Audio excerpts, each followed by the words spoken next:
মাঝে শুনতে পাই যে সংখ্যালঘু সংখ্যালঘু সংখ্যালঘুদের উপর প্রায় অত্যাচার হচ্ছে, তারা নিপীড়িত হচ্ছেন।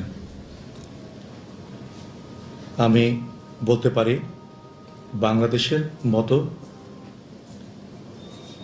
এত প্রোটেকশন সংখ্যালঘুরা পৃথিবীর অন্য কোনো দেশে পান কিনা আমার সন্দেহ আছে। যেখানে মন্দিরগুলোকে মাদ্রাসার ছাত্ররা প্রোটেকশন দেয়, এটা একটা উদাহরণ। আপনি যদি আমাকে দেখাতে পারেন পৃথিবী কোথাও আছে, আমি আপনাদের সাথে আমি জানতে পেরে খুশি হব। ছাত্ররা অনেক ভালো কাজ করেছে, তারা রাস্তায় নেমেছিল, ট্রাফিক কন্ট্রোল করেছিল, তারা বাজার মনিটর করেছিল, তারা মানুষের গাড়ি পরীক্ষা করেছিল, অনেক ভালো কাজ করেছে।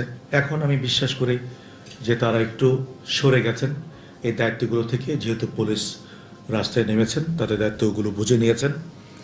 আমি অনুরোধ করব আমার ছাত্র ভাইগুলোকে, আমার ছাত্র সন্তানগুলোকে, তাদেরকে পড়াশোনায় ফেরত আসতে হবে। একটা জাতির উন্নয়নের মূল কাঠি হচ্ছে এডুকেশন। আমরা যত বেশি এডুকেশন থেকে দূরে সরে যাব, তত বেশি আমরা নিষ্পেষিত হব, তত বেশি আমরা পিছিয়ে যাব।